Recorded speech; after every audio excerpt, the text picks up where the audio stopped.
आज है एक्सेल का 9वां क्लास और आज के क्लास में एक्सेल के शीट के बारे में डिटेल में बताने वाला हूं जो आपको काम करने में काफ़ी हेल्प करेगा।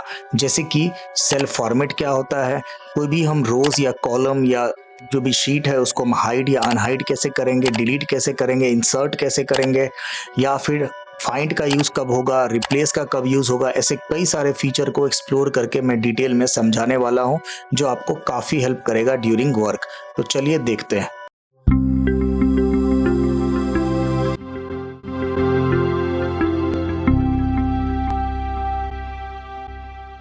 तो सबसे पहले समझते हैं सेल फॉर्मेट क्या होता है। देखिए स्क्रीन पर आपको एक डेटा दिख रहा होगा। जब भी हमारे पास एक्सेल शीट में कोई भी डेटा होता है या हम बाहर से कई बार इंपोर्ट करके शीट में लाते हैं काम करने के लिए, तो डेटा के अंदर कई प्रकार के अलग अलग उसके टाइप यानी कि डेटा का टाइप लिखा रहता है। जैसे कि आप स्क्रीन पर जो डेटा देख रहे हो, कहीं पर नेम वाला आपको यहाँ पर कॉलम दिख रहा होगा, तो कहीं पर आईडी वाला कॉलम दिख रहा होगा, कहीं पर यहाँ पर डेट्स लिखे हुए हैं, कहीं पर सैलरीज लिखा हुआ है, राइट। ऐसे कई सारे अलग अलग डेटा का टाइप लिखा हुआ है, यानी कि कहीं पर डेट, कहीं पर टाइम भी हो सकता है, कहीं पर टेक्स्ट हो सकता है, कहीं पर नंबर हो सकता है।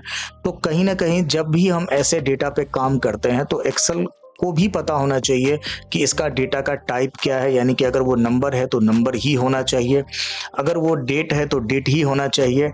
और इसी को कहते हैं सेल का फॉर्मेट सही रखो। यानी कि जैसे कि आप स्क्रीन पर यहाँ पर देख पा रहे होंगे, ये देखिए यहाँ जो आपको होम टैब के अंदर ये जो नंबर लिखा हुआ है ग्रुप, ये नंबर वाला ग्रुप, यहीं पर आपका सेल का अलग अलग फॉर्मेट दिया है। जैसे ही आप इस पर क्लिक करते हो तो आपको कई सारे फॉर्मेट्स यहाँ पर दिखते हैं, number, currency, accounting, short date, long date, time, percentage, fraction, ऐसे कई सारे आपको फॉर्मेट्स यहाँ पर दिखता है जिसको हम बेसिकली अपने डेटा में यूज करते हैं। कायदे से जैसा डेटा होना चाहिए वैसे ही उसका फॉर्मेट होना चाहिए। अगर आपका डेटा का फॉर्मेट सही है तो आप कोई भी आउटपुट या कोई भी आप कैलकुलेशन कर रहे हो तो आपको गलत नहीं होगा। जैसे कि मैं यहाँ पर एग्जांपल के तौर पर मान लेते हैं, मैं यहाँ पर कुछ यहाँ पर दिखाना चाहूंगा। जैसे मैंने यहाँ पर लिखा 25 पीस और 60 पीस। देखिए अब ये जो डेटा मैंने जस्ट लिखा है आपको कुछ दिखाने के लिए कि अगर मान लीजिए मुझे इन दोनों को कैलकुलेट करना है, जोड़ना है, तो जनरली हम क्या करते हैं, इक्वल टू लगा करके ये सेल प्लस ये सेल कर देते हैं या सम फंक्शन यूज करते हैं। तो यहाँ देखो जैसे ही मैंने इन दोनों को जोड़ा तो इसने मुझे एरर दे दिया वैल्यू करके, क्योंकि एक्चुअली ये वैल्यू एक्सेल को समझ में नहीं आ रहा कि 25 पीस क्या है और 60 पीस क्या है। तो कायदे से यहाँ पर फॉर्मेट जो है पीस या जो मैंने लिखा है एक्सेल को समझ में ही नहीं आ रहा है। ऐसे कई सारे जब हम रिपोर्ट्स बनाते हैं या जो भी हम कैलकुलेशन करते हैं तो एक्सेल आपको इस प्रकार से ये एरर बताता है अगर उसका फॉर्मेट अगर हमने सही से नहीं दिया है। और इसीलिए जरूरी पड़ता है सेल का फॉर्मेट। जैसे कि स्क्रीन पर आप देख रहे हो ये जो डेटा है, अगर ये सैलरी है तो कायदे से यहाँ पर करेंसी का फॉर्मेट यूज होना चाहिए, क्योंकि यहाँ पे ये क्या है, करेंसी यानी कि मुद्रा, रुपया या डॉलर या जो भी चीज आप यूज कर रहे हो वो यहाँ पर होना चाहिए। एक मीनिंग भी पता चलता है सामने वाले को भी, जो भी अगर इस डेटा को देख रहा है या इस पे काम कर रहा है उसको भी डेटा को देखने से ही समझ आ जाता है। तो इसीलिए सेल का फॉर्मेट काफी इंपॉर्टेंट होता है। तो अब यहाँ पर सवाल यह है कि हम इसको यूज कैसे करते हैं। देखिए बहुत ही सिंपल है। आपके पास कोई भी डेटा अगर मान लीजिए बाहर से इंपोर्ट होकर के आया है, चाहे आप कहीं और से वेबसाइट से या किसी दूसरे पीडीएफ फाइल से या कोई भी जगह से आपने डेटा को अगर आप एक्सेल में लाए हो या आपने खुद बनाया है, तो आप क्या करें, सबसे पहले तो आप क्या करें, इसका फॉर्मेट सही कर लें। क्योंकि डेटा क्लीनिंग भी एक चीज होता है जो आगे हम समझेंगे, अभी तो ये 9वां क्लास है, इसमें बहुत हेल्प करता है, राइट। तो यहाँ पर अगर मुझे करेंसी देना होगा तो मैं क्या करूंगा, सारे डेटा को सिलेक्ट कर लूंगा यहाँ से इस प्रकार से, और यहाँ पर आप क्या करेंगे, यहाँ से आप सिंपली क्या करेंगे, डेटा का जो करेंसी टाइप है यानी कि फॉर्मेट है वो आप यहाँ से चेंज कर देंगे। तो देखो जैसे ही मैंने यहाँ पर करेंसी चेंज किया तो आप देख रहे होंगे यहाँ सभी में र यानी कि इंडियन रुपीज जो का जो सिंबल होता है वो लग करके आ चुका है, राइट। अब यहाँ पर डेसिमल के बाद दो आपको यहाँ पर पॉइंट दिख रहा होगा, डेसिमल के बाद 2 डिजिट दिख रहा होगा 00। अगर आपको ये नहीं चाहिए तो यहीं से आप क्या कर सकते हैं, डिक्रीज कर सकते हैं। ये देखिए यहाँ से आप डिक्रीज कर सकते हैं और यहाँ से आप डेसिमल इंक्रीज भी कर सकते हैं, डेसिमल के बाद नंबर ऑफ डिजिट कितना आपको चाहिए। तो फिलहाल मुझे नहीं चाहिए तो आप इस तरह से डिक्रीज कर सकते हैं। जैसे कि यहाँ पर हाउस रेंट अलाउंस लिखा है या बोनस लिखा है, अगर मुझे इसमें भी अगर मान लीजिए फॉर्मेट चेंज कर रहे हैं एज अ करेंसी, तो मैं इन दोनों को सिलेक्ट करूंगा, कंट्रोल शिफ्ट और डाउन एरो से मैं नीचे पूरा चला जाऊंगा कंट्रोल शिफ्ट और डाउन एरो से, और उसके बाद इसका भी मैं फॉर्मेट यहाँ से करेंसी चेंज कर सकता हूँ और इसके भी मैं नंबर ऑफ डेसिमल प्लेसेस को डिक्रीज कर सकता हूँ, राइट। तो देखिए चेंज करना बहुत आसान है, आपको डेटा को सिलेक्ट करना होगा और यहाँ से आपको फॉर्मेट जो भी रखना होगा वो यहाँ से आप कर सकते हैं। जैसे कि आप देख रहे हैं मेरे पास ज्वाइनिंग डेट वाला जो यहाँ पर दे रखा है, देख रहे हो आप लोग, इसमें DD MMM और YYY वाला फॉर्मेट कहा गया रखने के लिए। यहाँ पर आप देख रहे हो DD MM और YYYY फॉर्मेट है, लेकिन MMM वाला फॉर्मेट कहा गया रखने के लिए, जो कि मैं अभी MM फॉर्मेट यूज कर रहा हूं। तो इसको मुझे चेंज करना होगा, तो कैसे करेंगे ये भी जस्ट मैं अभी बता रहा हूं। लेकिन यहाँ पर कई सारे फॉर्मेट दिया गया है, जैसे आप यहाँ देख रहे हो डेट का फॉर्मेट है तो इसने ले लिया डेट का फॉर्मेट। अगर टाइम होता तो ये ऑटोमेटिकली बता देता कि ये टाइम है, बट कई बार ये नहीं भी बताता है, एरर भी बता देता है, मतलब आपको ये नहीं डिटेक्ट कर पाता है, तो आप यहाँ से उसको चेंज कर सकते हैं, ठीक है। अब जैसे कि मान लेते हैं आपके पास कुछ ऐसा परसेंटेज वाला डेटा हो, कुछ इस तरह से। अच्छा यहाँ पर करेंसी आ रहा है, एक सेकंड, यहाँ पर पहले से फॉर्मेट होगा करेंसी। अगर किसी का फॉर्मेट पहले से अगर है तो वहां पर अगर आप लिखोगे डेटा तो वही वाला फॉर्मेट आएगा। अगर यहाँ मैं लिख रहा था जैसे फॉर एग्जाम्पल 59 या 55 कुछ भी लिख रहा हूँ, अगर ये करेंसी आ रहा है इसको हटाना है तो आप दोबारा से उसको जनरल कर दीजिए, आपका ये फॉर्मेट ठीक हो जाएगा। अगर हम इसको परसेंटेज में कर देंगे तो क्या होगा, देखिए अगर मैं इसको परसेंटेज में कर दूंगा तो ये देखो क्या हुआ। पहले तो मैं इसको डेसिमल हटा लेता हूं। देखिए जब भी हम किसी डेटा का फॉर्मेट परसेंटेज में करते हैं तो वो बाय डिफॉल्ट क्या होता है, मल्टीप्लाई बाय 100 हो जाता है। आप देख रहे हैं यहाँ पर गुने 100 हो गया है, 59 गुने 100 यानी कि 5900 हो चुका है। तो कायदे से यहाँ पर हम लोग जब भी कोई कैलकुलेशन करते हैं तो परसेंटेज निकालते टाइम पर मल्टीप्लाई 100 नहीं करेंगे तो आपको ऐसा एरर नहीं देगा। जैसे फॉर एग्जांपल मान लीजिए आप किसी डेटा में, मेरे पास अभी फिलहाल कोई डेटा है क्या मार्कशीट का, नहीं तो मैं यहीं पर, चलिए मैं यहीं पर निकाल लेता हूँ, कोई बात नहीं। जैसे कि मुझे किसी बच्चे का परसेंटेज निकालना है, मान लो 300 नंबर आया है 500 में से, ठीक है, और 300 नंबर लाया है 500 में से, आपको परसेंटेज निकालना मैंने ऑलरेडी बता रखा है, तो गुने हम 100 कर देते हैं ऐसे करके, तो यहाँ पर इसका परसेंटेज निकल के आ जाता है। लेकिन अगर मैंने इसका फॉर्मेट यहाँ से देखिए परसेंटेज चेंज कर दिया, तो मैंने जस्ट अभी क्या बताया था कि 60 गुने 100 यानी कि 6000 दिख रहा है आपको। आप यहाँ से चेंज करोगे परसेंटेज तो मल्टीप्लाई 100 बाय डिफॉल्ट हो जाता है। तो याद रहे आपको करना क्या है, जब भी कोई परसेंटेज अगर आप निकाल रहे हो तो आप मल्टीप्लाई 100 मत करो, यहाँ पर आप क्या करो, सिंपली क्या कर दो, जो भी आपके पास नंबर था divided by total number, not into 100 मत करिए। नहीं तो अगर आप इसका परसेंटेज फॉर्मेट रखेंगे तो क्या होगा, कुछ इस तरह से ये आपको एरर दे देगा, समझ गए ना, मतलब मल्टीप्लाई बाय 100 हो जाएगा।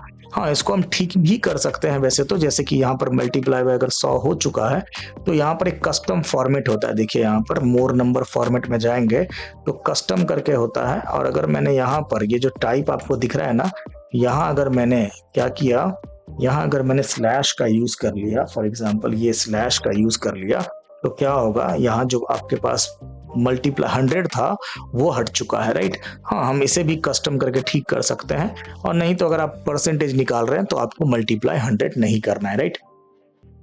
सेम उसी प्रकार से अगर मान लीजिए कोई बड़ा नंबर आप लिख रहे हैं या कुछ भी, तो यहाँ आपको क्या करना है, नंबर फॉर्मेट रखना है। जैसे कि यहाँ मान लेते हैं, यहाँ तो कोई ऐसा नंबर वाला फॉर्मेट है नहीं, तो नंबर, करेंसी, अकाउंटिंग, ये सब आप देख करके भी आप समझ जाएंगे, खुद से आप प्रैक्टिस करिएगा, आपको समझ में आ जाएगा कि ऐसा जो भी डेटा मतलब आपके सेल में होगा वैसा ही कायदे से उसका फॉर्मेट होना चाहिए, ठीक है।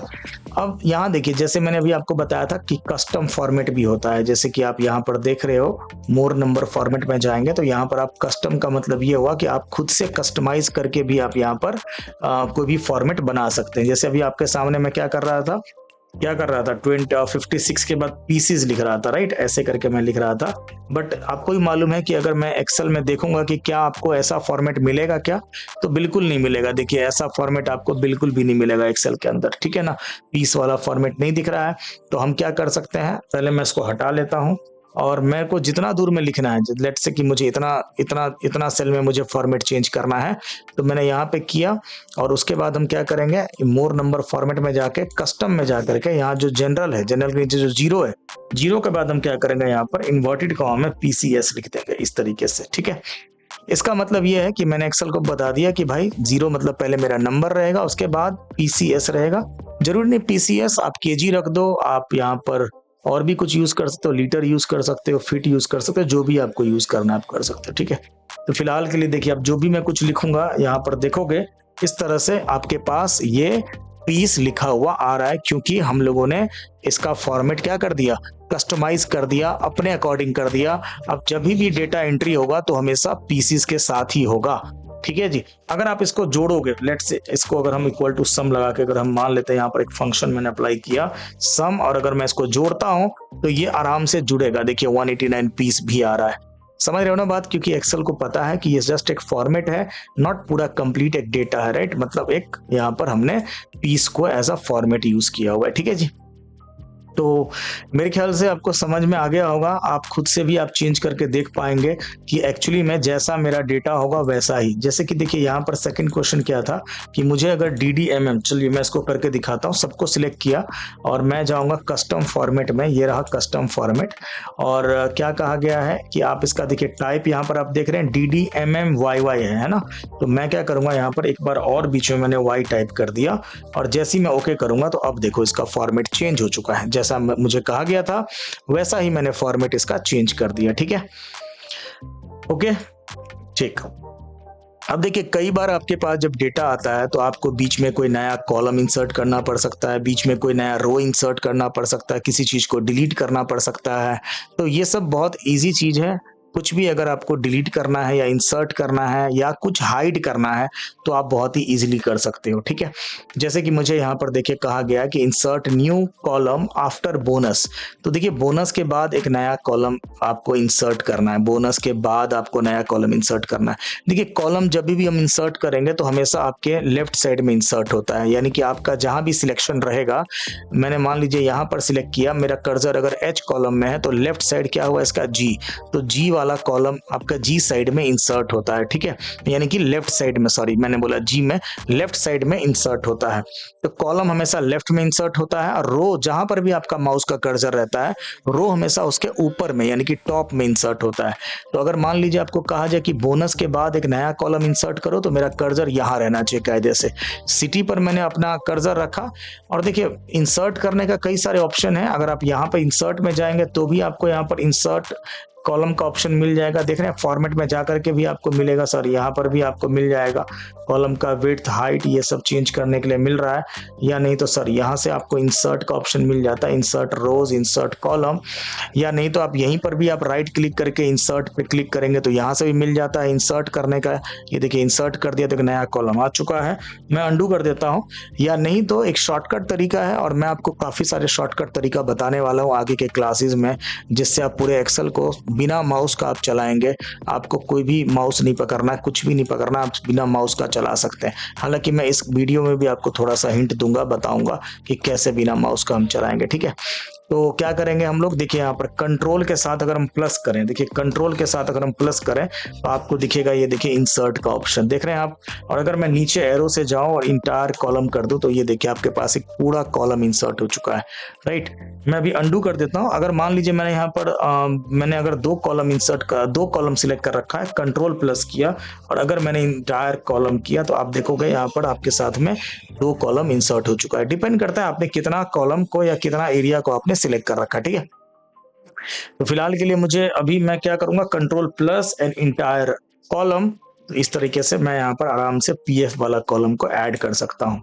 ठीक उसी प्रकार से अगर मुझे मान लीजिए E120 और 121 के बीच में अगर कहा गया है कि एक नया रो इंसर्ट करिए, तो हम आराम से 120 और 121 के बीच में जाएंगे, यानी कि 121 के ऊपर यहाँ पर मैं राकेश पे क्लिक करूंगा, ये देखिए राकेश पे क्लिक करूंगा, और कंट्रोल के साथ अगर मैंने प्लस किया और इंटायर रो किया तो आप देखोगे यहाँ देखिए ऊपर में एक नया रो इंसर्ट हो चुका है। ओके, तो इस प्रकार से आप कोई भी कॉलम या रो को इंसर्ट कर सकते हो। और अगर मान लीजिए आपको कभी डिलीट करना हुआ तो आप जस्ट उस पर माउस रख करके कंट्रोल माइनस करेंगे तो आपके पास डिलीट का ऑप्शन आएगा। अगर आपको इंटायर रो डिलीट करना है तो रो डिलीट कर दीजिए, या अगर आपको कॉलम डिलीट करना है, मान लीजिए मैं यहाँ पे गया कंट्रोल माइनस किया, और अगर मुझे ये कॉलम डिलीट करना है तो मैंने कॉलम को भी डिलीट कर दिया, ठीक है।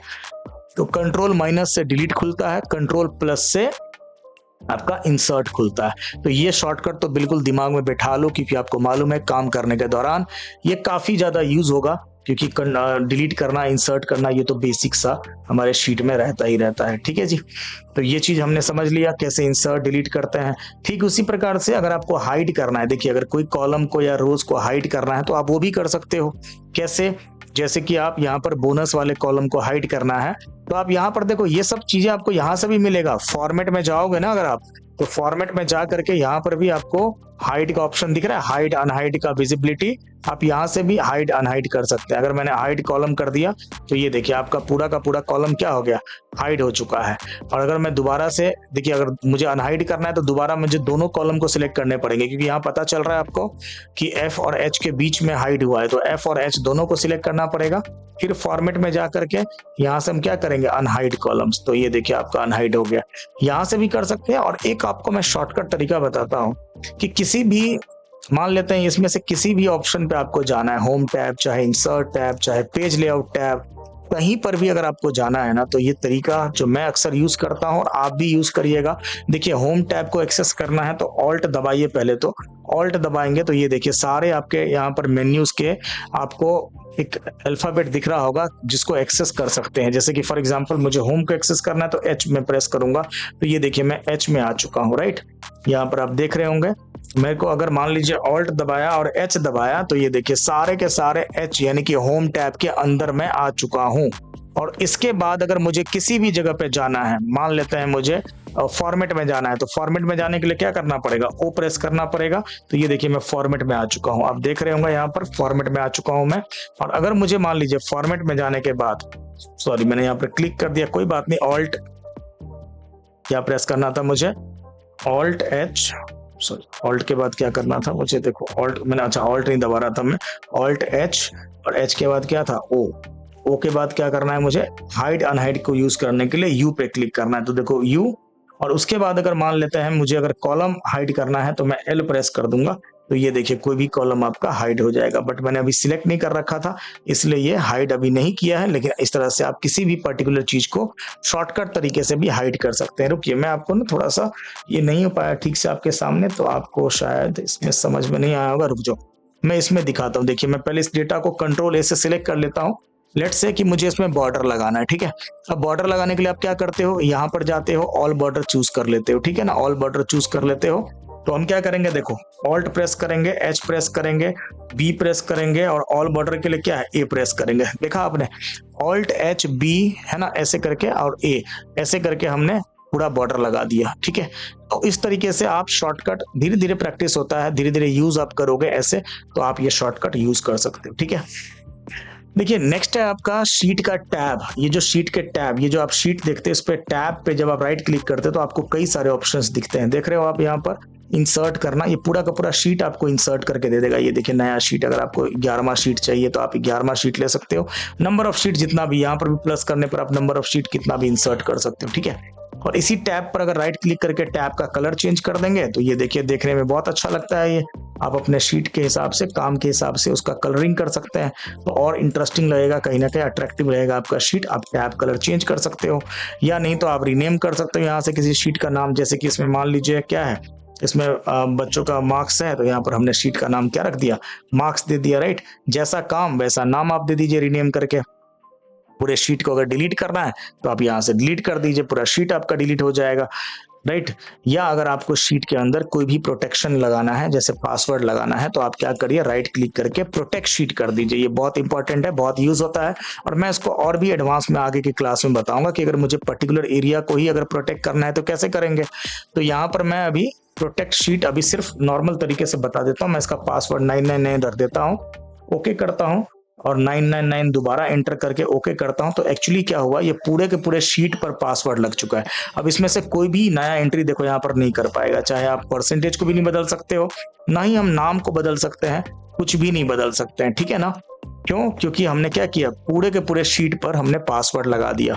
तो आप अगर मान लीजिए दोबारा से चाहते हैं इसको मैं अनप्रोटेक्ट कर दूं, तो राइट क्लिक करके अनप्रोटेक्ट कर दीजिए। यहाँ पर पासवर्ड था 999, ओके करेंगे तो ये देखिए आपका शीट अनप्रोटेक्ट हो चुका है। अब आप कुछ भी लिख सकते हैं, ठीक है। तो अभी हम इसको थोड़ा और डिटेल में आगे के क्लासेस में बताऊंगा कि अगर मान लीजिए पर्टिकुलर शीट, या अगर मुझे इतना ही दूर में पासवर्ड लगाना है तो कैसे लगाऊंगा, ये हम आगे के क्लासेस में देखेंगे। बट अभी आपको मैंने ये बता दिया है, हाइड करना शीट को भी आप हाइड कर सकते हो। ये देखिए मार्क्स वाला शीट पूरी तरह से हाइड हो चुका है हमारा। आप छुपा सकते हैं, अगर आपको ये एक बड़ा ही कॉन्फिडेंशियल शीट था, किसी से छुपाना चाहते हैं तो आप छुपा सकते हैं। और राइट क्लिक करके इसी पर अगर आप लाना चाहते हैं तो अनहाइड करेंगे। ये देखिए आपका मार्क्स वाला शीट हाइड था, इसको आप अनहाइड भी कर सकते हैं, ठीक है। तो आप जब राइट क्लिक करते हो ना तो आपके पास बहुत सारे ऑप्शन दिखता है शीट के टैब का। आप यहाँ से पूरा का पूरा शीट एक साथ में भी आप सिलेक्ट कर सकते हो, सिलेक्ट ऑल करके ग्रुप हो जाता है। और कोई चीज आप अप्लाई करेंगे एक शीट पर तो वो सभी पर होगा, राइट। और नहीं तो अगर आप राइट क्लिक करेंगे तो यहाँ देखिए किसी भी शीट को मूव या कॉपी भी कर सकते हैं। जैसे कि देखिए यहाँ पर बिल्कुल अनऑर्डर में लगा हुआ है, 11 शीट यहाँ है, 7वां शीट यहाँ है, 10वां शीट आपका पता नहीं कहाँ है, राइट। 10वां है ही नहीं इसमें वैसे तो अगर मुझे इसको देखिए 7वें शीट को यहाँ रखना है उठा करके तो मैं यहाँ रख सकता हूँ, 11वें शीट को उठा करके यहाँ रखना है तो मैं यहाँ रख सकता हूँ। तो इस तरह से आप शीट को अपने अकॉर्डिंग अरेंज कर सकते हैं राइट क्लिक करके। वैसे तो मैंने मैनुअली बता दिया बिना मूव और कॉपी का, ठीक है। और एक बहुत इंपॉर्टेंट ऑप्शन है, इसको आप एडवांस में सीख सकते हो। व्यू कोड का ऑप्शन दिख रहा होगा, जैसे आप यहाँ पे क्लिक करोगे तो जब भी हम एक्सेल को मैक्रोज अभी हम आगे बताएंगे आपको, यानी कि जो visual basic application VBA programming है, जब आप कोड के थ्रू एक्सेल को यूज करोगे, ऑटोमेशन का काम जब आप करते हो तो यहाँ पर कोड लिखना पड़ता है, VBA कोड। तो आपको जब भी कोड लिखना होता है तो आप यहाँ पे लिखते हो, इसके लिए व्यू कोड का ऑप्शन दिया हुआ है, राइट। तो ये हम आगे के क्लासेस में देखेंगे कि किस तरह से हम एक्सेल को ऑटोमेशन पे रख सकते हैं और किस तरह से हम VBA कोड वगैरह लिखते हैं। बट अभी फिलहाल के लिए शीट का टैब मुझे बताना था तो मैंने आपको बता दिया है कि शीट का टैब क्या होता है, कैसे हम इसको यूज करते हैं, और सेल का फॉर्मेट हाइड करना, अनहाइड करना, और आगे कुछ चीजें जो है मैं आपको बता देता हूं, जैसे कि फाइंड और रिप्लेस क्या होता है, ठीक है। फाइंड और रिप्लेस क्या होता है, देखिए फाइंड करना तो सिंपल है, आपने MS वर्ड में भी सीखा था मेरे से। फाइंड मतलब ढूंढना होता है, और रिप्लेस मतलब उसके स्थान पर किसी दूसरे डेटा को ले आना। जैसे कि फाइंड का शॉर्टकट क्या है, Ctrl+F, और रिप्लेस का शॉर्टकट क्या है, Ctrl+H। तो जैसे मुझे यहाँ पर देखिए कहा गया replace HR with human resource, यानी कि जो भी यहाँ पर आपके पास डेटा है, यहाँ देखिए डिपार्टमेंट है HR, उसको आप जहां जहां HR है वहां पे ह्यूमन रिसोर्स कर दीजिए। तो देखिए सबसे पहले मैं Ctrl+H करूंगा तो ये पूछेगा फाइंड क्या करना चाह रहे हो। मैं फाइंड करना चाह रहा हूँ HR को, तो मैंने यहाँ पे लिख दिया HR। और रिप्लेस किसके साथ में करोगे, तो मैं रिप्लेस करना चाहता हूँ किसके साथ, ह्यूमन रिसोर्स, तो यहाँ लिख दूंगा ह्यूमन रिसोर्स, ठीक है। तो जैसे ही मैंने ह्यूमन रिसोर्स लिखा और रिप्लेस ऑल कर दिया तो ये देखो जहां पर भी HR था वहां पे क्या बन गया, ह्यूमन रिसोर्स बन चुका है। 17 रिप्लेसमेंट हो चुका है, देख रहे हैं आप लोग। यहाँ देखिए जहां जहां पर HR लिखा था वहां पर हम लोगों ने ह्यूमन रिसोर्स कर दिया। तो आप कोई भी चीज फाइंड भी कर सकते हैं, जैसे लेट से यहाँ पर मुझे सेल्स फाइंड करना है कि भाई सेल्स कहाँ लिखा हुआ है, तो कंट्रोल, मुझे अगर रिप्लेस नहीं करना है, सेल्स मैंने किया, देखो यहाँ पर जैसे ही मैंने Ctrl+F किया तो ये देखो सेल्स। और अगर मुझे फाइंड ऑल करना है तो जिस जिस सेल में आपके पास देखो जहां जहां पर सेल्स लिखा है वहां ये हाईलाइट हो चुका है, राइट। और उस पर्टिकुलर चीज पर आप देखो जंप कर सकते हो, यहाँ पे क्लिक करके आप जंप कर सकते हो, ठीक है। तो फाइंड करना, रिप्लेस करना काफी यूज होता है डेटा के अंदर। ये सारे पॉइंट्स हमने कवर कर लिए आज के क्लास में। मिलते हैं डे 10 में, एक्सेल के डे 10 में, राइट।